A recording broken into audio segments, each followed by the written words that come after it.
नमस्कार दोस्तों, D code exam 2.0 पर मैं शिवम आप सभी का फिर से बहुत बहुत स्वागत करता हूं।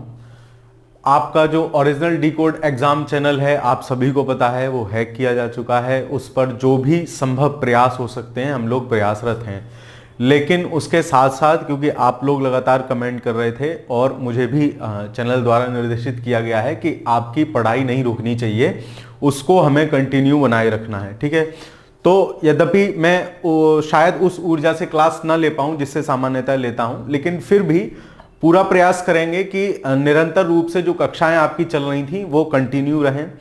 दूसरी बात एक चीज ये कि आप लोग जो कमेंट के माध्यम से बता रहे हैं कि सर पुरानी वाली वीडियोस इस चैनल पर अपलोड करवा दीजिए, तो उसमें भी एक दिक्कत ये हो सकती है क्योंकि इस समय सारा एक्सेस उस चैनल का किसी और व्यक्ति के पास है, तो सेम चीजें होने के कारण इस चैनल पर भी कॉपीराइट स्ट्राइक या ऐसी चीजें आने का डर है। तो इस वजह से अभी हम ऐसा नहीं कर पा रहे हैं। आप लोग साहस बना के रखिए, हमारा साथ देते चलिए, है ना। तो जल्दी से जल्दी हम डी कोड एग्जाम को वापस ले आएंगे। तब तक आपका जो पढ़ने पढ़ाने का शेड्यूल है वो आज से इस चैनल के माध्यम से शुरू होता है। ठीक है, चलिए। तो आज अब तक हम लोग 22 क्लासेस भारत के भूगोल में जो हम कर रहे हैं उसमें हम देख चुके हैं। आज ये उसकी 23वीं क्लास है। जितना मुझसे हो सकेगा, जितने अच्छे से हो सकेगा, मैं पूरा प्रयास करूंगा आपको उसी तरीके से चीजें समझाने का। पर मेरी भी आप मनोदशा को समझते हुए उम्मीद कर रहा हूं कि अगर कोई वो ऐसी चीज होगी तो उसको आप माफ करेंगे, लाइटली लेंगे। ठीक है, चलिए। तो जैसा कि आपको पता है, ये कल मैंने आपको पूरा डिटेल वीडियो एक बना के बताया था कि कैसे आप मदद कर सकते हैं, है ना। यदि आप हमारे टेलीग्राम ग्रुप से जुड़े हुए हैं, है ना, यदि आप आरओ वाले पेड बैच में हैं, तो उस ग्रुप में भी आपको बताया गया है। मैंने पूरा बकायदा एक फोन का भी वीडियो शूट करके उसमें डाला है कि कैसे आप ट्वीट को रिट्वीट कर सकते हैं, कैसे आप हमारी मदद कर सकते हैं, कैसे आप अपना डी कोड एग्जाम वापस ला सकते हैं, है ना, उसमें आप क्या हेल्प कर सकते हैं। बाकी अगर टेलीग्राम ग्रुप का जो लिंक है वो मैं वीडियो के डिस्क्रिप्शन में पढ़वा दूंगा। साथ में अगर आपको फिर भी कोई दिक्कत आ रही है तो मेरे पर्सनल आप टेलीग्राम पे भी मैसेज करके मुझसे पूछ सकते हैं। ठीक है, चलो। तो आज ये दो हमारे हैशटैग हैं, इनको ध्यान रखना। आपको जो ट्वीट करना है इन्हीं हैशटैग पे करना है। एक चीज विशेष ध्यान रखना, जिस तरीके से इसमें सब लिखा हुआ है, एस कैपिटल में है, डी कैपिटल में है, ई कैपिटल में है, सपोर्ट डी कोड एग्जाम, ऐसे ही डी कोड एग्जाम रिकवरी में ये जो कैपिटल लेटर्स हैं आपको यही टाइप करने हैं। और ये दो हैशटैग लगाने के बाद आपको अपनी जो भी मन की बात है वो लिख देनी है। और YouTube इंडिया को साथ में @ लगा के आप YouTube इंडिया लिखेंगे, @YouTube इंडिया, तो वो उनका लिंक आ जाएगा। बाकी जो भी आप @ डी कोड एग्जाम को भी टैग कर सकते हैं। तो इस प्रकार से इसमें जरूर साथ दीजिएगा। और आप ट्वीट करना बिल्कुल नहीं जान रहे हैं तब भी वो आप टेलीग्राम चैनल पर वीडियो पड़ी हुई है, मैं इसमें आपके डिस्क्रिप्शन में लिंक डलवा दूंगा, वहां जाके देख लीजिए। आपको नहीं ट्वीट करना है, आप सिर्फ रीट्वीट करते रहिए, है ना, वो भी चीजें काउंट होती हैं। तो हाथ जोड़ के मेरा निवेदन है कि इस चैनल को वापस लाने में आप लोग मदद कीजिए। तब तक हम अपनी आज की पढ़ाई शुरुआत करते हैं। ठीक है, आज का जो चैप्टर है, आज जो हम करने जा रहे हैं वो है पेट्रोलियम एवं प्राकृतिक गैस। इसमें बेसिकली आपसे किस तरीके के सवाल पूछे गए हैं, इसमें जो सवाल पूछने का ट्रेंड रहा है, या तो कुछ करंट अफेयर्स में कुछ पाइपलाइंस रहती हैं या कोई परियोजना रहती है, उनसे संबंधित सवाल आपसे पूछे गए हैं, या फिर जो हमारे बेसिकली रिजर्व्स हैं, जहां से हम सबसे ज्यादा कहां से कर रहे हैं, सबसे बड़ा हमारा तेल शोधक संयंत्र कौन सा है या किस जगह पे है, इस प्रकार के सवाल आपसे पूछे गए हैं। ठीक है, तो चलिए सवालों के माध्यम से ही चीजों को समझते चलते हैं। तो आज का पहला सवाल देखने से पहले हम लोग एक चीज और देख लेते हैं कि भारत के प्रमुख खनिज तेल एवं प्राकृतिक गैस क्षेत्र ये कौन कौन से हैं और कहां कहां हैं। तो आपको सिंपल एक इमेजिनेशन दिमाग में रखना है कि जो हमारे यहाँ खनिज या पेट्रोलियम क्षेत्र हैं वो हमारे यहाँ एक तो ये गुजरात, राजस्थान, गुजरात वाले एरिया में है ना। गुजरात में भी ये केम्बे की खाड़ी वाला जो एरिया पड़ता है इस एरिया में ज्यादा है। ठीक है, फिर ये मुंबई हाई तक, और इधर जब आप आ जाएंगे पूर्वी घाट साइड तो ये पूरा कृष्णा गोदावरी का बेसिन और पूरा कावेरी नदी का बेसिन, ये सब भी इस संसाधन की दृष्टि से काफी रिच है। और पूरा नॉर्थ ईस्ट विशेषकर असम, ठीक है, विशेषकर असम में प्रमुख खनिज तेल और प्राकृतिक गैस क्षेत्र हैं। ठीक है, अब कौन कौन से कहां कहां हैं तो वो भी हम देख लेते हैं कौन कौन से कहां कहां हैं। जैसे फॉर एग्जांपल आपको याद ही रखना है, जैसे कुछ आपको याद ही रहेंगे, जैसे गुवाहाटी आपको याद है, असम में इसको अलग से याद करने की जरूरत नहीं है। असम के 2-3 और हैं उनको याद रखेंगे, जैसे डिगबोई है, डिगबोई के साथ साथ आपका पड़ेगा बोगई गांव पड़ेगा, और एक पड़ेगा आपका असम का नुमालीगढ़। ठीक है, नुमालीगढ़ तो कैसे याद रखोगे, नुमाली को मैं कनेक्ट करूंगा रूमाली से। ठीक है, किससे, नुमाली मतलब रूमाली, और रूमाली रोटी मुझे नहीं लगता आप में से किसी ने ना खाई होगी, रूमाली रोटी सबने खाई होगी। तो रूमाली रोटी क्या होती है, औसम होती है। ठीक है, और रूमाली रोटी को भाई साहब हमें कोई दाल वाल मिल गई थी तो हमने उसमें डुबोया था और भिगोया था, है ना, डिगबोई और बोगाई। तो रूमाली रोटी थी मतलब नुमाली रोटी थी, हमने उसको डिगबोई डुबोया था, बोई भिगोया था और फिर खाई थी भाई साहब, औसम लग रही थी, औसम मतलब असम। ठीक है, तो ऐसे आप असम के जो भी आपके भारत की रिफाइनरियां हैं वो याद रख सकते हो, दिमाग में चीज रख सकते हो कि असम को याद कर लो, औसम से कहीं भी असम आएगा, असम को हम औसम से ही कनेक्ट करेंगे। ठीक है, तो औसम क्या थी, रूमाली रोटी थी और हमने डुबो के भिगो के खाई थी, तो याद रहेंगे। बाकी गुवाहाटी आपको याद रहेगा ही। बरौनी को तो सब लोग जानते ही हैं, बिहार में है। ठीक है, बरौनी एक्सप्रेस जाती है लखनऊ से, आप अगर लखनऊ के आसपास के हैं तो यहां से वहां के लिए, और काफी फेमस क्षेत्र है। ठीक है, फिर गुजरात के हम देख लेते हैं कौन कौन से हैं। तो एक तो गुजरात का है आपके कोयली। ठीक है, कोयली के बाद गुजरात का है ये 3, जामनगर और बडेनार। तो जामनगर तो बहुत फेमस क्षेत्र है, तो इसको अलग से याद करने के लिए कोई जरूरत नहीं है कि जामनगर को गुजरात में मैं कैसे याद करूं सर, मुझे तो याद ही नहीं हो रहा, है ना। तो जामनगर जो है वो गुजरात में है, ये हम याद कर सकते हैं। कोयली को याद कर देना, कोयली को याद कर देना, कोयली कहां है, कोयली गुजरात में है, इसको कैसे भी करके कनेक्ट कर लेना, याद कर लेना। ठीक है, फिर हम आते हैं हल्दिया, ये भी बहुत फेमस स्थल है ना। हम लोगों ने देखा होगा कि हमारा जो क्या कहते हैं जल मार्ग बन है वो प्रयागराज से हल्दिया तक है, तो हल्दिया पश्चिम बंगाल में है, ये बिल्कुल ठीक है। मथुरा, इसको तो कौन नहीं जानता है, पानीपत को सब लोग जानते हैं, हरियाणा में है ये, मथुरा आपका उत्तर प्रदेश में है। फिर आप पारादीप को अगर देखोगे तो पारादीप कहां है, पारादीप पड़ता है ओडिशा में। ठीक है, तो पारादीप कहां पड़ता है, ओडिशा में। तो मैंने इसे याद कर रखा था कि पारा को मैंने कर रखा था पाला, या आप लिख लेना अपनी किताब पे, पारा मतलब पाला। और जब पाला गिरता है रात में, ठंडी गर्मी में जब छत पे सोते थे तो सुबह सुबह के समय पाला गिरता था, हल्की हल्की ओस की बूंदें गिरती थी, तो हम सब लोग क्या कर लेते, चादर को ओढ़ लेते थे, ओडिया, है ना, ओडिशा। तो पारादीप को ओडिशा से, मुंबई तो किसको नहीं पता है, महाराष्ट्र में, विशाखापत्तनम भी आप लोगों को पता है आंध्र प्रदेश में। ठीक है, मुंबई हो गया, फिर कोच्चि केरल सब जानते हैं। मनाली, इस मनाली को याद रखना है, ये मनाली बुवाली मनाली नहीं है जो आपके सपनों का शहर है जहां आपको घूमने जाना है ना, ये मनाली बुवाली मनाली नहीं है, ये मनाली है आपकी तमिलनाडु में। नागापट्टियम, ठीक है, नागापट्टियम नाम से ही आप कर सकते हो, तमिलनाडु।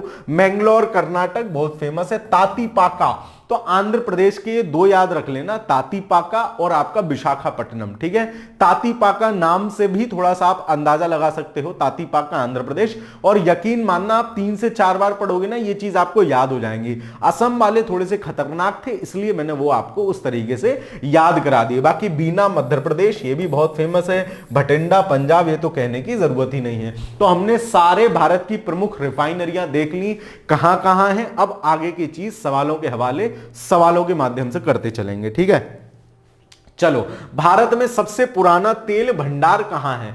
अब तेल भंडार की बात पूछ रहा है, ये नहीं पूछ रहा है सबसे पुराना खोदा हुआ कहां है। खोदा हुआ पूछेगा तो हम उसका नाम हमें मालूम नहीं, अभी आगे आएगा तो मैं बताऊंगा कैसे मालूम नहीं को याद रखेंगे। तो सबसे पुराना तेल भंडार पूछ रहा है कौन सा है, तो हमारा डिगबोई। ठीक है, जो डिगबोई असम वाला है याद रखना। और डिगबोई असम में कैसे है, नुमाली थी जी, रूमाली रोटी थी, मैंने डुबोई थी, भिगोई थी, फिर खाई थी। ठीक है, तो ऐसे याद कर लेना। ठीक है, तो ये आपको याद हो जाएगा, डिगबोई कहां है, असम में है और सबसे पुराना तेल भंडार है। ठीक है, चलो आगे चलते हैं। भारत में पेट्रोलियम का अग्रणी उत्पादक राज्य है, तो जिस समय सवाल पूछा गया था उस समय गुजरात था, लेकिन अब पेट्रोलियम का अग्रणी उत्पादक भारत में कौन है? सबसे बड़ा राजस्थान है। कच्चे तेल के उत्पादन, क्योंकि पेट्रोलियम को ही हम कच्चा तेल कह सकते हैं, उसी में से ही फिर पेट्रोल, डीजल और विभिन्न प्रकार के उस प्रकार की चीजें उसी से ही एक्सक्रीशन होती है, उसी से ही निकलती हैं, ठीक है। और राजस्थान की हिस्सेदारी 23.2% है। इसके बाद गुजरात और असम का नंबर है, तो इसको याद रख लेना, फैक्ट अच्छा है, रिपीट हो सकता है, ठीक है। तो पेट्रोलियम का अग्रणी उत्पादक राज्य अब पूछेगा तो कौन हो जाएगा? ऑप्शन में आएगा राजस्थान, नहीं होगा तो आप गुजरात लगाए आओगे, वरना आप राजस्थान लगा के आओगे, ठीक है। चलो आगे चलते हैं। निम्नांकित राज्यों में वर्ष 2013-14 में कौन सा राज्य पेट्रोलियम का सबसे बड़ा उत्पादक है? तो वर्तमान की दृष्टि से देखेंगे, हमें पुराने से कोई मतलब नहीं है, राजस्थान है, ठीक है। देखो, चैनल हैक होने से रिलेटेड भी बहुत सारी चीजें हैं ना, क्या कि यहां आप देख रहे हो कि मैं पूरी मेहनत कर रहा हूं आपके साथ पढ़ने पढ़ाने में, दिवाकर सर पूरी मेहनत करते हैं आपके साथ पढ़ने पढ़ाने में, चाहे मैम हो चाहे कोई भी हो, इस चैनल पर आपको फ्री ऑफ कॉस्ट अच्छे से अच्छा कंटेंट दिया जाता है। जो इस एडटेक के बड़े बड़े सो कॉल्ड जाइंट हो गए ना, वो लोग ये नहीं चाहते हैं कि चीजें आपको मतलब फ्री ऑफ कॉस्ट मिले, है ना। अब मुझे नाम तो मैं ऑब्वियस किसी का नहीं लूंगा, लेकिन सोचो ना आपकी आपको फ्री कंटेंट देने ना मिले, इसके लिए लोग क्या क्या कर रहे हैं ना। तो आपको फ्री कंटेंट मिले इसके लिए तो एटलीस्ट आप ट्वीट, आपसे हम लोग कुछ नहीं कह रहे हैं, आपसे हम सिर्फ इतना कह रहे हैं जितना संभव हो सकता है हम लोग कर रहे हैं अपने स्तर से। लेकिन आप लोग से फिर मैं विनम्र रिक्वेस्ट कर रहा हूं, क्योंकि मैं 2-3 दिन से बिल्कुल उसी में हूं, है ना। मैं क्या, हमारी पूरी टीम 2-3 दिन से बिल्कुल पूरी तरह से उसी में है, क्यों हम कुछ और सोच कर ही नहीं पा रहे हैं ना। तो आप लोगों से भी रिक्वेस्ट है, कृपया हमारी मदद करें इस चीज में, ठीक है। बाकी मैं पढ़ने पढ़ाने का क्रम, क्योंकि मुझे निर्देशन मिला है कि सर आप कंटिन्यू रखिए, तो मैं वो कर रहा हूं जितना मुझसे हो पा रहा है। शायद मुझे भी फील हो रहा है कि मैं आपको उस एनर्जी से ना पढ़ा पा रहा हूं, लेकिन फिर भी मुझसे जितना हो पाएगा मैं आपके लिए करूंगा, ठीक है। चलिए, अंकलेश्वर प्रसिद्ध है, तो अंकलेश्वर कहां पड़ जाता है आपका? अंकलेश्वर आपके पहली बात तो पेट्रोल के भंडार के लिए फेमस है, और अंकलेश्वर अगर आपसे यह पूछ ले कि अंकलेश्वर कहां है, तब आप क्या जवाब दोगे? तो अंकलेश्वर जो आपका है वो गुजरात में पड़ता है, और गुजरात के भी भरूच डिस्ट्रिक्ट में पड़ेगा आपका अंकलेश्वर, ठीक है। चलो, वैसे भी याद कर सकते हो कि गुजरात वाले दोनों अंकल हैं, उन्हीं ने पूरा सिस्टम बैठा रखा है ना। गुजरात वाले 2 अंकल हैं, उन्हीं ने पूरा सिस्टम बैठा रखा है, तो अंकलेश्वर मतलब गुजरात, याद रख लेना। चलो, लूनेज है ना, लूनेज पेट्रोल उत्पादक क्षेत्र किस राज्य में स्थित है? यह भी आपका गुजरात में पड़ता है। गुजरात वाले 2 अंकल हैं, अंकलेश्वर हैं, बिल्कुल लूज नहीं होने दे रहे जी मामला, है ना, टाइट करके बैठे हैं कुर्सी पे, है ना। तो गुजरात वाले 2 अंकल हैं, लूज नहीं होने दे रहे हैं, लूनेज, ठीक है, टाइट करके कुर्सी पे बैठे हैं, तो अंकल लूनेज, तो अंकलेश्वर और लूनेज आप याद रख सकते हैं कहां है? गुजरात में है। तो 5th का आंसर क्या हो जाएगा आपका? Option number D. चलिए आगे चलते हैं, अगला सवाल देखते हैं। नवग्राम तेल क्षेत्र स्थित है, नवग्राम पूछे, नवग्राम करके पूछे, नवग्रामर करके पूछे, जामनगर है ना, जामनगर भी पूछे, ये सब वही आसपास वाले एरिया हैं। तो नवग्राम, नवगम, जामनगर, ये सब आप याद रखोगे। ये सब कहां है? ये सब कहां है आपके? गुजरात में। तो जामनगर याद रखना, जामनगर भी। अब देखो, एलिमिनेट भी करना हो ना तो कैसे कर लोगे? असम के जो इंपॉर्टेंट है वो तो सर ने याद करा दिए थे, रुमाली रोटी सी थी, कुछ भिगोई सी थी, डुबोई सी थी, है ना, वो इनमें से कोई नहीं दिख रहा। महाराष्ट्र में सिर्फ मुंबई इंपॉर्टेंट है, बाकी और कोई इंपॉर्टेंट है ही नहीं। आंध्र प्रदेश में 2 हैं, ताती काका है, ताती तापा जो भी है, और दूसरा है आपका विशाखापट्टनम, ठीक है। तो फिर अगर आपको तुक्के के साथ जाना हो तो नवग्राम आप कहां चले जाओगे? गुजरात के साथ। और असम का मैंने आपको जो बेसिक इंपॉर्टेंट है वो बता ही दिए हैं। तो गैसिंग सेंस भी आपको होना चाहिए परीक्षा में। चलो अगला सवाल देखते हैं। भारत में सर्वप्रथम खनिज तेल का कुआं खोदा गया था। अब देखो, ये सवाल अलग है। जो पहला सवाल था वो आपसे कह रहा था सबसे पुराना तेल भंडार कहां है। अब तेल भंडार सबसे पुराना कहीं भी हो सकता है, मतलब वो डिगबोई में था, लेकिन सबसे पहले खनिज तेल का कुआं कहां खोदा गया? तो हम कहते हैं सबसे पहले कहां खोदा गया? बोले भाई साहब हमें नहीं मालूम। तो हमें नहीं मालूम मतलब माकूम। तो ये माकूम आप याद रखोगे, सबसे पहले 1900 से पहले खोदा गया था, 1887-90 के आसपास मान लीजिए, मोटा मोटा, है ना। माकूम, तो कहां खनिज तेल का कुआं खोदा गया? बोले भाई साहब हमें नहीं मालूम, हमको नहीं मालूम मतलब माकूम। तो इस बात को आप याद रख लोगे। चलो आगे चलते हैं। निम्न में से कौन सा एक भारत की सबसे पुरानी तेल शोधन इकाई है? अब सबसे पुरानी तेल शोधन इकाई पूछे तो डिगबोई ही होगा। सबसे पहले तेल का कुआं कहां खोदा गया तो वो आपका माकूम हो जाएगा। तो इसमें से डिगबोई देख लो कहां है, तो 8th क्वेश्चन का आंसर क्या हो जाएगा आपका? Option number B Digboi. ठीक है, ऑप्शन नंबर बी डिगबोई इसका आंसर हो जाएगा। तो 8th का आंसर हो जाएगा ऑप्शन नंबर बी डिगबोई। चलो आगे चलते हैं। निम्नलिखित में से कौन सा जोड़ा सही है? जोड़ा देख लेते हैं भाई साहब, जोड़े तो हम वैसे ही देख लेते हैं कौन से सही है कौन से गलत है।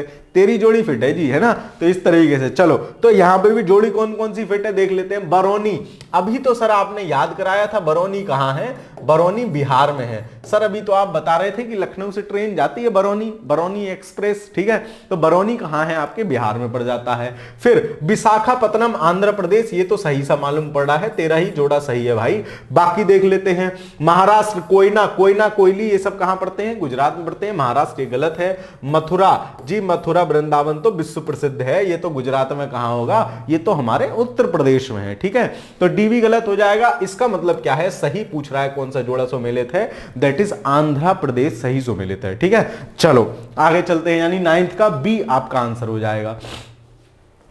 निम्नलिखित में से कौन सा युग्म सुमेलित है? फिर जोड़ा पूछ लिया, कौन सा जोड़ा जी मेल खा रहा है अभी बता देंगे। हल्दिया ओडिशा, कैसी बात कर रहे हो? हल्दिया तो आपका कहां पड़ता है? वेस्ट बंगाल में पड़ता है। प्रयागराज से हल्दिया जल मार्ग हम बार बार पढ़ते हैं, है ना? चलो जामनगर, जाम जो दो अंकल थे वही ले रहे हैं। ठीक है, मतलब गुजरात, गुजरात। तो अंकलेश्वर, जामनगर ये सब कहां है? गुजरात में। आपके ये भी गलत है। नुमालीगढ़ जी, नुमाली तो आपने बताया था, नुमाली मतलब रूमाली, है ना? नुमाली मतलब रूमाली, और रूमाली रोटी तो जी औसम थी, मतलब कहां थी? असम में था। ठीक है, असम में है, तो ये भी गलत हो गया। फिर पनागुड़ी, पनागुड़ी, अब देखो नाम सही लग रहा है, पनागुड़ी तमिलनाडु, वहां के सारे नाम गुड़ी गुड्डू बुड्डू ऐसे ही होते हैं। तो पनागुड़ी कहां होगा? तमिलनाडु में होगा। आपको गैस भी लगाना हो तो ये आपको कंफर्म पता होगा, ये और ये मैंने ऐसे बता दिया, नुमाली रूमाली भूलोगे नहीं जीवन में। ठीक है, चलो आगे चलते हैं। भारत में सबसे बड़ी तेल शोधनशाला है, सबसे पुरानी, दैट इज डिगबोई। ठीक है, सबसे बड़ी कौन सी है? तो सबसे बड़ी इनमें से कौन सी है? जामनगर, गुजरात वाली। ठीक है, तो सबसे बड़ी तेल शोधन कहां है? जामनगर। देखो होता क्या है, पीछे वाले जो चैप्टर्स है ना, ये हम लोग छोड़ जाते हैं इंडियन ज्योग्राफी में। क्यों? अरे यार ये तो करंट का डेटा है, डेटा आएगा करंट का, कोई लुल्लू गुल्लू सी वीडियो होगी उससे पढ़ लूंगा, काम चल जाएगा। लेकिन भाई साहब करंट के डेटे को भी पढ़ने के लिए बेसिक चीज तो आपको पता होनी चाहिए ना। और ये बेसिक सवाल जब रिपीट होते हैं तो एग्जाम में फिर हम इधर उधर शक्लें देखते हैं, तो वो शक्लें ना देखनी पड़े उसके लिए क्या है, बेसिक क्वेश्चंस भी आप लोग करते रहिए। ठीक है, चलो तो सबसे बड़ी तेल शोधनशाला कौन सी है? जामनगर में है। ऑप्शन नंबर ए सही आंसर हो जाएगा। आगे चलते हैं। निम्नलिखित में से कहां तेल शोधक कारखाना नहीं है? कोयली सर मैं जानता हूं, गुजरात में आपने बताया था, मुझे याद हो गया। नूना माटी, है ना? नूमालीगढ़ पड़े चाहे नूना माटी पड़े, है ना? नूमाली नूनागढ़ ये दोनों सेम सेम से हैं और सेम ही स्थान पे हैं, असम। ठीक है, हटिया हमने अब कहीं कुछ पढ़ के नहीं आए थे, बरौनी तो पढ़ा था, बिहार में है। ठीक है, तो इसका आंसर क्या हो जाएगा? ऑप्शन नंबर सी, यहां कोई तेल शोधक कारखाना नहीं है, हटिया में कोई तेल शोधक कारखाना नहीं है। आगे चलते हैं। भारत में सर्वप्रथम तेल ओब्लिक ऊर्जा संकट कब उत्पन्न हुआ था? तो 1970 से 1980 के दशक में। क्या हुआ था? जो आपके ओपेक कंट्री हैं, जो तेल बेसिकली डिस्ट्रीब्यूटर हैं, उन्होंने अचानक से तेल की कीमतों में क्या कर दिया था? बहुत हाइक कर दिया था। और हाइक होने के कारण क्या हुआ था? क्योंकि हमारे पास लिमिटेड चीजें थी, तो हमारे यहां ऊर्जा संकट पैदा हो गया, क्योंकि हम उस मात्रा में तेल उतने रेट पर पुनः नहीं खरीद पा रहे थे। ठीक है, तो तेरे का आंसर क्या हो जाएगा आपका? ऑप्शन नंबर डी, भारत में तेल ऊर्जा संकट कब हुआ था? 1970 से 1980 के दौरान। ठीक है, चलो आगे चलते हैं। नूना माटी तेल शोधक कारखाना स्थित है, लो नून माटी कहे, नून माटी कहे चाहे रूमाली रोटी कहे, नूमाली, दोनों मान लो कहां है? दोनों क्या है? असम है। ठीक है, तो कहां है? असम राज्य में है। तो इसका आंसर क्या हो जाएगा? Option number A. तो क्वेश्चन नंबर 14 का आंसर आपका क्या हो जाएगा? ऑप्शन नंबर ए हो जाएगा कि नून माटी तेल शोधक कहां है? ये आपका है असम में। चलो आगे चलते हैं। अब आ गए मैचिंग वाले सवाल, ये भी 6-7 बार पूछे गए हैं। दुनिया के सबसे आसान सवालों में से एक होते हैं आपके मैचिंग वाले सवाल। देखो करते चलते हैं। हल्दिया, सर ये तो इतनी बार आपने बता दिया, हल्दिया दीदी के यहां है, हल्दिया वेस्ट बंगाल, ये तो आपको पता ही होना चाहिए, ठीक है। तो ए का क्या हो जाएगा 4, देखो ए का 4 इसमें रहा, इसमें रहा। आगे चलते हैं। जामनगर, गुजरात वाले अंकल ही जाम ले रहे हैं, बाकी तो सब इधर उधर ही है, तो बी का क्या हो जाएगा तीसरा, दोनों में बी का तीसरा है। आगे चलते हैं। कोच्चि, ये तो पता ही है, इसमें क्या अलग से है। केरल यानी सी का हो जाएगा पहला, ऑप्शन नंबर ए सही हो गया। और नुमाली मतलब रूमाली रोटी असम में है, औसम है, ये तो सर आप बार बार बता ही रहे हो। तो इस प्रश्न का आंसर हो जाएगा कौन सा मैचिंग सही है, ऑप्शन ए में दिया गया मैचिंग सही है। आगे चलते हैं। सूची 1 को सूची 2 से सुमेलित कीजिए तथा सूचियों से नीचे दिए गए कूटों से सही उत्तर का चयन कीजिए। कर लेंगे, इसमें कौन सी बड़ी बात है, उत्तर कूट लेंगे। तेल शोधक कारखाना, लो जी नुमाली, रूमाली रोटी फिर मिल गई। और रूमाली रोटी जी कैसी है सर, ये तो औसम है, यानी ए का क्या होगा 4। लो जी, एक में ही आपने देखा और उत्तर मिल गया। यही तो मैं बोलता हूं मैचिंग वाले सवाल बहुत सरल सवालों में से होते हैं, है ना, आपको केवल उत्तर तलाशना है। फिर ताती पाका, ताती काका कुछ भी मिले, ये कहां है, ये सब दादी काका आंध्र प्रदेश में है, यानी बी का क्या होगा तीसरा। लो जी, बी का तीसरा है। कोयली, कोयली सर आपने याद कराया था कि इसे तो याद कर लो, गुजरात में है। और बरौनी, आप बार बार बता रहे हो, बा से बरौनी, बा से बिहार, ऐसे भी याद कर लेना, है ना, गोला बना दिया करो ऐसे इन दोनों पे, तो ध्यान में रहेगा, जिसे मैं बना देता हूं अपनी किताब पे, ठीक है। चलो, तो बरौनी बिहार में। इस प्रकार इस प्रश्न का आंसर क्या हो जाएगा, option number D will be the right answer of question number 16। आगे चलते हैं। फिर वही सिंपल सवाल, मैचिंग में पूछ ले तो 4 पूछ रहा है, यहां अकेला पूछ लिया क्या, दादी बाबा, ताती पाका, ठीक है। ये सब कहां पे हैं, ये सब आंध्र प्रदेश में हैं। 2 हैं, विशाखापत्तनम और ताती पाका, दोनों को याद रखोगे। आगे चलते हैं। सूची 1 के पदों को सूची 2 के पदों के साथ सुमेलित कीजिए तथा नीचे दिए गई सूचियों से सही उत्तर कूट लीजिए। वही आपसे पूछ रहा है, तेल शोधक कारखाने और राज्य, है ना, कहां कहां है। तो नून माटी जी, नून माटी पूछे या नुमाली गढ़ी पूछे, मतलब रोटी, रूमाली रोटी, दोनों क्या है जी, औसम है, यानी ए का तीसरा। ये तो जी याद है मुझे, ले भाई ये याद है तो इसी से आंसर मिल गया। अगर ये याद है तो इसी से आंसर मिल गया। आगे चलते हैं। ये पानीपत तो बहुत सरल है, पानीपत तो हरियाणा में है, ये तो सबको याद है। लो, डी का दूसरा भी 1 में ही है, फिर भी आंसर मिल जाएगा। फिर कोयली सर आपने इतनी बार याद करा दिया, इतनी बार पूछा है, तो गुजरात में, बी का पहला 2 में है, लेकिन क्योंकि हमें यही आंसर मिलने हैं तो यही सही हो जाएगा। मंगलोर को कौन नहीं जानता है, कर्नाटक, ये भी सही हो जाएगा। इस हिसाब से इस प्रश्न का आंसर क्या होगा आपका, ऑप्शन नंबर डी। चलो आगे चलते हैं। सूची 1 को सूची 2 से सुमेलित कीजिए। देख रहे हो कितनी बार आए हैं, वही 6-7 हैं जो रिपीट मूड में पूछे जा रहे हैं। मैं आपको बताता हूं ना, एग्जामिनर नहीं टेंशन लेना चाहते हैं, पुराने सवाल उठाते हैं, इन्हीं में से शफल कर दो, बच्चे कर लेंगे, ठीक है। उसमें बच्चों को भी सुविधा, जो वो कर रहे हैं, ठीक है, मतलब उनको भी ज्यादा फालतू इधर उधर याद नहीं करना पड़ता है। खैर, ताती पाका आपका कहां है, आंध्र प्रदेश में, ए का तीसरा देखो। लो जी, 1 में है, मिल गया आंसर। कोयली कहां है जी, आपका गुजरात में है, बी का पहला देखो, ये रहा। नागालीपट्टम, अब देखो नुमालीगढ़, वैसे तो आपको पता ही है रूमाली रोटी औसम है, तो डी का 4 हो जाएगा। और नागालीपट्टम तमिलनाडु, वैसे भी नाम से देखो नागालीपट्टम लग रहा है तमिलनाडु जैसा नाम हो, ठीक है। तो इस हिसाब से ऑप्शन नंबर बी इस प्रश्न का सही आंसर हो जाएगा। 19वें का क्या होगा, ऑप्शन नंबर बी। चलो आगे चलते हैं। निम्नलिखित में से कौन सा एक सही सुमेलित नहीं है, बकवास सवाल है, राजस्थान वालों ने पूछे हैं। इतना आप, मैं कह रहा हूं याद करना भी मत, ऐसा सवाल आ जाए तो छोड़ आना। कौन किसका कारखाना है, इसे कहां तक याद करोगे, कौन IUCL का है, कौन BPCL का है, सर यही याद नहीं हो रहा कौन कहां है, ये कैसे याद करें कौन किसका है। निश्चिंत होकर ऐसे प्रश्न एग्जामिनर अपनी होशियारी दिखाने को डालते हैं, है ना, या तो ये कोई चर्चा में हो, ये ऑप्शन कब, ये प्रश्न में कब सही मानूंगा, इनमें से कोई बहुत ज्यादा चर्चा में हो, 3 नाम वो दे दे और जो चर्चा वाला नाम है ना उसका ऑप्शन गलत दे देगा, तो वो सवाल आपका करंट अफेयर्स का भी बन जाता है और बेसिक का भी बन जाता है, तो उसको हम ठीक मान सकते हैं। लेकिन जबरदस्ती के सवाल, नॉलेज टेस्ट करने वाला, वही वाली बात हो गई, तो कौन बनेगा करोड़पति जी। 7 करोड़ का सवाल है, तो ये 7 करोड़ वाले सवाल है, तो अपन क्या है कि 1 करोड़ 2 करोड़ लेके वापस आने वाले हैं, हैं, 7 करोड़ नहीं चाहिए। चलो आगे चलते हैं। 7 करोड़ के चक्कर में क्या होगा, बिल्कुल नीचे आ जाओगे। तो वही वाला सिस्टम यहाँ है ना, कि अगर ज्यादा गलत कर लोगे तो मामला खराब है, छोड़ देना है। भारत के निम्नलिखित राज्यों में से किसमें कोयली पेट्रोलियम शोधन है? अरे सर इतनी बार कर लिया, अब कहां भूलूंगा मैं। सी, कोयली कहां है? गुजरात में है। आपसे सोचो प्रीवियस ईयर किए हुए थे ना, तो 2016 के आरोग्य परीक्षा में सवाल रखा हुआ है। प्रीवियस ईयर करो, सवाल पाओ, आनंद उठाओ। आगे चलते हैं। नीचे दिए गए कच्चे मानचित्र में 1, 2, 3 और 4 संख्या से अंकित भारत के क्षेत्रों में किस एक में खनिज तेल की व्यावसायिक उत्पादन हाल ही में प्रारंभ हुआ है? हाल ही में प्रारंभ हुआ है, करंट अफेयर से रिलेटेड है, 1998 की बात है। अब हमारे किसी भी उपयोग का यह प्रश्न नहीं है। चलो आगे चलते हैं। अपनी किताब में भी ऐसे प्रश्न काट दिया करो ताकि रिवीजन के समय आसानी होगी, फालतू चीजों में दिमाग नहीं जाएगा। आगे चलते हैं। मंगला, भाग्यम, शक्ति, ऐश्वर्या, ये सब क्या है? ये सब तो बॉलीवुड की हीरोइन है। नहीं, देखो अनुसूचित जाति की बालिकाओं के उत्थान के लिए 3 योजनाएं हैं।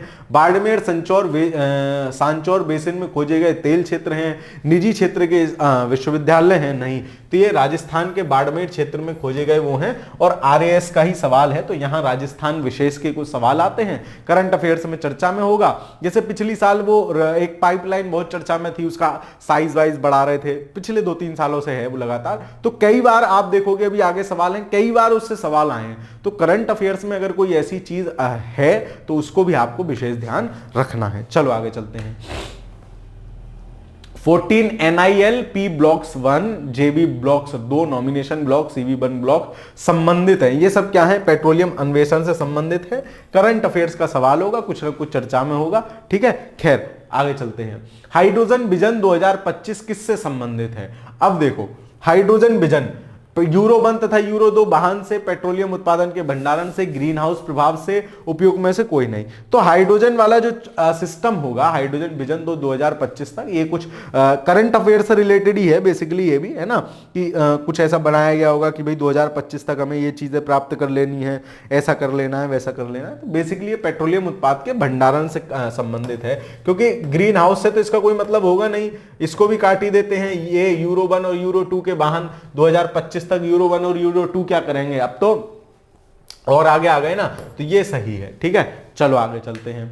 देश के कच्चे तेल की आपूर्ति में रुकावट से पृथक रखने हेतु भारत ने India strategic petroleum reserve limited की स्थापना की है। इस हेतु वह 3 स्थानों पर भूमिगत स्टोरेज का निर्माण करेगा। इस स्थान को चिन्हित करिए जिस हेतु इसे का चयन नहीं किया गया है। तो बेसिकली क्या था कि इंडिया स्ट्रेटेजिक पेट्रोलियम, मतलब कि भाई हमें भविष्य में दिक्कत ना हो, है ना, हमें भविष्य में दिक्कत ना हो और समस्या ना हो, इसलिए हम अपने रिजर्व कुछ पहले से बना के रख रहे हैं। तो रिजर्व पहले से बना के रख रहे हैं, तो उसमें अंकल कह रहे हैं कि भाई साहब मेरे पास मत रखना रिजर्व, मेरे पास पहले से बहुत रिजर्व है। ठीक है, चलो तो 26वें का आंसर क्या हो जाएगा आपका? ऑप्शन नंबर डी, इसको याद रखोगे।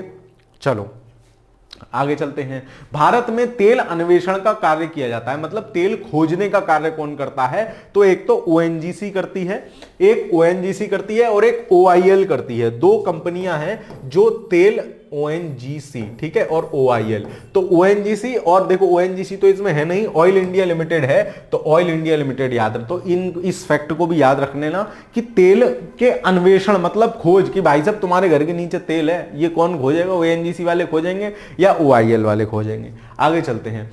HBJ पाइपलाइन द्वारा प्राकृतिक गैस का परिवहन कहां से होता है? तो HBJ इसको याद रखोगे, हल्दिया और वो समथिंग करके है, आगे क्वेश्चन में इसका पूरा नाम है ना। दक्षिणी बेसिन से इसका परिवहन होता है, काफी लंबी है, लगभग 5000 किलोमीटर लंबी ये पाइपलाइन है। ठीक है, गैस पाइपलाइन है। जैसे आपने कहीं कहीं अपने खेतों में नहीं लिखा देखा होगा, एक ऊपर खंबा सा गड़ा होता है कि यहां से होकर नीचे से गैस पाइपलाइन जा रही है और कृपया इस क्षेत्र में खनन, निर्माण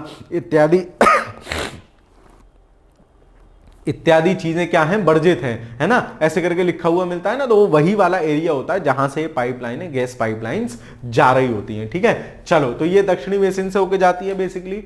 देखो ये आ गई HBJ, हजारी, हजीरा, बीजापुर और जमशेदपुर। आ गई HBJ, ये काफी चर्चा में थी पीछे, इसलिए कई बार इससे सवाल पूछा गया है। तो HBJ गैस पाइपलाइन निम्नलिखित में से किस प्राधिकरण द्वारा निर्मित की गई है? तो HBJ जो है वो किसकी है? गेल इंडिया लिमिटेड की है। ठीक है, गेल, है ना, गैस अथॉरिटी इंडिया लिमिटेड, ऐसे करके जो भी इसका नाम है, गेल की है। तो अगर आप ऐसे किसी क्षेत्र में रहते हैं जहां से ये पाइपलाइन जा रही हैं, ठीक है। जैसे हमारे यहाँ बबराला पड़ता है तो वहां से ये पाइपलाइन जा रही है, तो वहां आप खेतों के आसपास देखोगे, है ना, तो वहां ये खंबे और वही वही सूचना की भाई ये ऐसे ऐसे है, तो इस हिसाब से, और इस पाइपलाइन का प्रॉपर एरिया होता है। जैसे पाइपलाइन जा रही है तो इतने बीच में आप कुछ भी नहीं कर सकते हैं सिवाय खेती कर सकते हैं उसके ऊपर से। तो ये किसकी है? गेल की है, तो उस पर नीचे बड़ा बड़ा गेल लिखा हुआ होता है, तो आप ऐसे भी याद कर सकते हैं गेल, है ना। तो gas authority of India limited, ये आपका ऑप्शन नंबर ए इस प्रश्न का सही आंसर हो गया। तो जो HBJ है इसको याद रख लेना,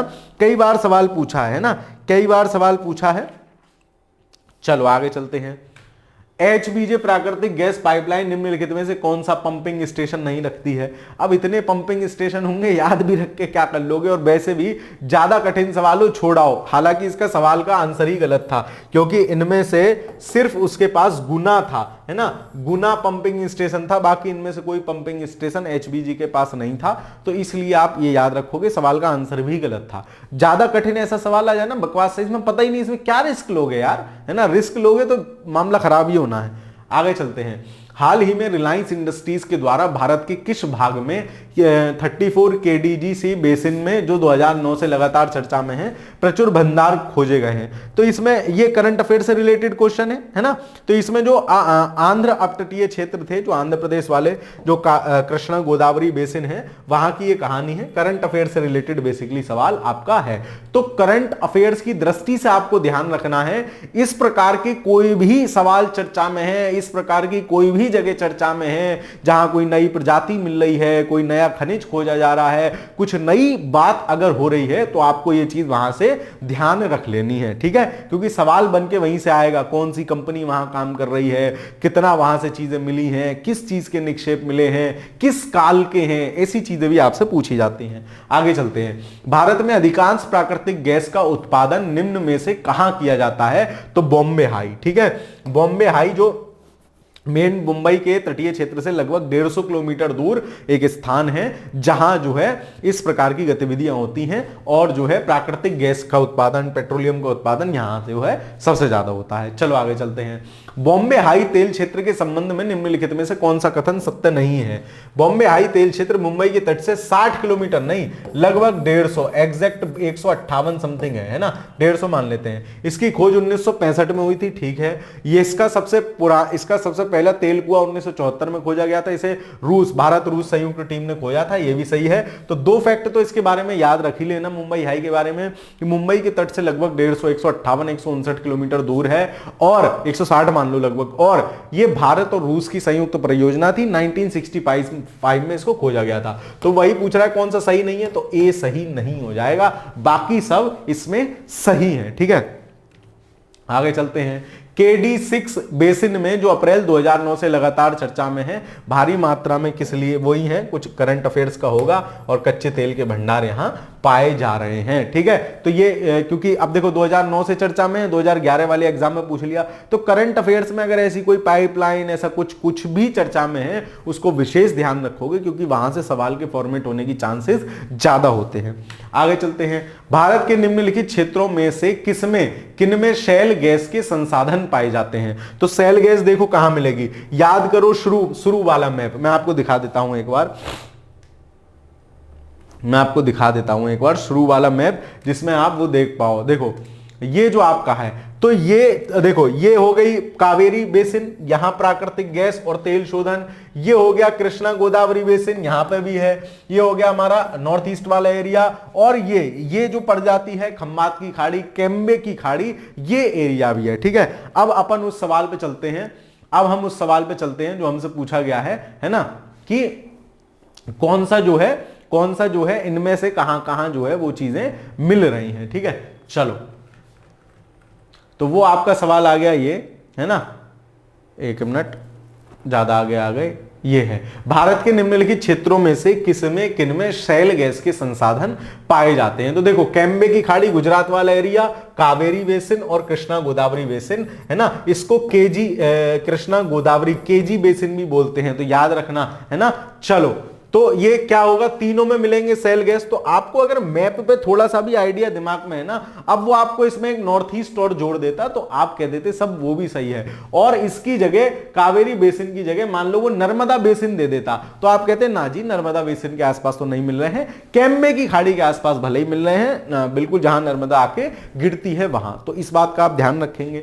आगे चलते हैं, कौन जीवाश्म ईंधन नहीं है। बेसिकली आपको जीवाश्म ईंधन का मतलब पता होना चाहिए। जीवाश्म ईंधन होता क्या है, ऐसा ईंधन जो जीवों के सड़े गड़े अंश से क्या हो वर्षों बाद वो जो है ईंधन बन जाता है। जैसे कोयला है, तो कोयला क्या है, वर्षों से कोई लकड़ी गड़ी हुई है तो वो जीवाश्म हो गई, कोयला हो गया, है ना। इसी प्रकार से कुछ भी है ना, तो वो जीवाश्म ईंधन है। लेकिन लकड़ी जो है ना वो जीवाश्म ईंधन नहीं है, वो तो जैव ईंधन है, जीवित हुआ जीवन। भाई लकड़ी है वो तो अभी अभी है, वो कोई जीवाश्म थोड़ी ना हुई है, तो लकड़ी नहीं होगी जीवाश्म ईंधन, बाकी कोयला होगा, डीजल पेट्रोल तो जीवाश्म ईंधन है ही। आगे चलते हैं, अगला सवाल क्या है, उस सही विकल्प को चुनिए जो निम्नलिखित पाइपलाइन परिवहन को उनकी लंबाई के घटते क्रम में दर्शाए। मैं आपको कह रहा था ये पाइपलाइन बहुत चर्चा में थी पीछे, है ना, क्योंकि इनमें से कुछ का साइज बढ़ाया गया था, कुछ ही कनेक्टिविटी चेंज की गई थी, तो उस वजह से लेके काफी चर्चा में थी। तो इसलिए सवाल भी देखो 2020 का ही सवाल है, बहुत पुराना सवाल नहीं है। इनमें से जो ये है ना HBJ, हजीरा, बीजापुर और ये जमशेदपुर, ये सबसे बड़ी पाइपलाइन है, लगभग 5000 किलोमीटर इसका डिस्टेंस है ना। तो दो देखो सबसे पहले किसमें है ना, ये भी गया और ये इन दोनों में दो है, और दो के बाद जो कांडला भटिंडा है ना, कांडला भटिंडा सबसे बड़ी है, तो ये भी चला गया, तो ये रह गया और ये रह गया। और जो इनमें से सबसे छोटी है सलाया कोयली मथुरा पाइपलाइन, ये काफी छोटी है, तो लास्ट में एक होना चाहिए। नहीं, जामनगर लोनी वाली भी छोटी है। तो इन दोनों में से, क्योंकि आप देखो बहुत कंफ्यूजिंग है, बहुत नियरेस्ट ऑप्शन है ना, तो यहाँ कंफ्यूजिंग वाली स्थिति है, लेकिन मेरे हिसाब से इस प्रश्न का आंसर बी सही होना चाहिए। दूसरी सबसे बड़ी है हजीरा बीजापुर, इसको आप याद रखना, ठीक है, ये कई बार पूछी गई। उसके बाद कांडला भटिंडा है, फिर आपकी सलाया कोयली पड़ जाएगी मथुरा वाली, और लास्ट में कौन सी आ जाएगी आपकी, जामनगर लोनी वाली, ठीक है। चलो, तो बी इसका आंसर हो जाएगा सही। विविध खनिज, ये इसको आप अगली क्लास में करेंगे, क्योंकि मेरी उतना पढ़ाने की ना तो एनर्जी सी अंदर से है ना मनसा है ना, तो इसको अगली क्लास में करेंगे। प्लीज आप लोग समझेंगे मेरे मनोदशा को, है ना।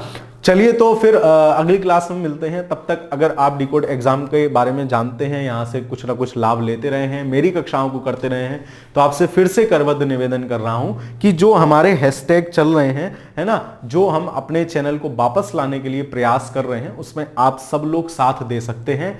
कैसे साथ दे सकते हैं, मेरी एक वीडियो है, उसको पिन करा दूंगा, टेलीग्राम चैनल का लिंक इसमें पढ़वा दूंगा आपके इस वीडियो के डिस्क्रिप्शन में। आप वहां जाके देख लीजिए कैसे रिट्वीट करना है चीजों को, क्या करना है। प्लीज हमारे चैनल वापस लाने में हमारा और उतना ही वो आपका भी है, उसको मदद कीजिए, क्योंकि एक चैनल खड़ा करने में कई लोगों की मेहनत, कई वर्षों का समय, सब कुछ लगा हुआ होता है, और उसके साथ साथ आपको भी उससे चीजें प्रोवाइड हो रही थी, तो वो आपके लिए भी उतना ही महत्वपूर्ण है जितना हमारे लिए है, और विशेषकर इस समय पर, ठीक है, क्योंकि जो उस पर पुराने वीडियो पड़े हैं वो नए चैनल पर अपडेट करने में बहुत दिक्कत है। मान लीजिए हम यहां अपडेट कर देते हैं, उस चैनल का नियंत्रण किसी और के हाथ में है, किसी भी तरीके से कोई कॉपीराइट स्ट्राइक है, इस तरीके की कुछ भी बदमाशी होती है फिर से वही दिक्कत हो जाएगी। तो इसलिए जब तक वो चैनल वापस नहीं आ जाएगा, आप पुरानी वीडियोस भी नहीं देख पाएंगे, उनकी भी समस्या, वो भी दिक्कत ही है, ठीक है। खैर चलिए, तो आपका ज्यादा समय नहीं लूंगा, फिर हाथ जोड़ के आपसे रिक्वेस्ट है कि प्लीज इस अभियान में हम लोगों को सहयोग कीजिए, ठीक है। और जो भी आपसे हो पाए, जितने भी ट्वीट हो पाए, अपने फोन से, माता जी के फोन से, पिताजी के फोन से, बहन भाई, प्लीज ट्वीट कीजिए। और रीट्वीट की कोई सीमा नहीं होती है, एक आदमी कितने भी ट्वीट कर सकता है। तो मैं आपसे ये नहीं कह रहा हूं कि आप अपना अध्ययन कार्य छोड़कर, आप अपनी पढ़ाई लिखाई छोड़कर इसी मुहिम में लग जाइए, लेकिन जब भी 1 घंटा पढ़ने के बाद 10 मिनट फ्री हो रहे हैं, 10 मिनट में आप 50 रीट्वीट कर सकते हैं। 5 मिनट आप चाय पी रहे हैं नीचे लाइब्रेरी से उतर के खड़े होकर, तो आप वहां रीट्वीट कर सकते हैं। आप कहीं ऑटो में ट्रेवल कर रहे हैं, आप ट्विटर खोल के वहां रीट्वीट कर सकते हैं। मतलब मैं आपसे ये नहीं कह रहा कि आप अपना पढ़ाई लिखाई छोड़कर सिर्फ इसी अभियान में लग जाइए, लेकिन जिस भी तरीके से संभव हो पाए, है ना, जैसे भी पॉसिबल हो पाए, जब भी आप खाली हो, कृपया करके मदद कीजिए, ठीक है, हमारी, आप अपनी, सबकी और पूरे डीकोड परिवार की। तो इसी के साथ, क्योंकि फिर मेरी आदत है थोड़ा सा भावुक होने की, तो फिर वो चीजें सही नहीं रहेंगी, है ना। खैर, मिलते हैं फिर आपसे एक अगली कक्षा में, क्योंकि पढ़ाई यहां से आपकी निरंतर जारी रहेगी। ये हमारे डिकोड एग्जाम परिवार का प्रयास है कि निरंतर चीजें चलती रहें किसी ना किसी माध्यम से। अब ये जिम्मेदारी भी आपकी है कि इस वीडियो को आप ज्यादा से ज्यादा शेयर करें, ज्यादा से ज्यादा लोगों तक पहुंचाएं, और तब तक इस चैनल को भी सब्सक्राइब कर लें, डिकोड एग्जाम 2.0 को, ताकि आपको विभिन्न प्रकार की चीजें यहां से मिलती रहें। ठीक है, बाकी वीडियो कैसी लगी कमेंट में जरूर बताते चलिएगा। वीडियो को लाइक और दोस्तों के साथ साझा कर दीजिएगा, और चैनल को सब्सक्राइब जरूर कर लीजिएगा। ठीक है, मिलते हैं फिर एक अगली वीडियो में, तब तक के लिए पढ़ते रहिए, खुश रहिए, धन्यवाद।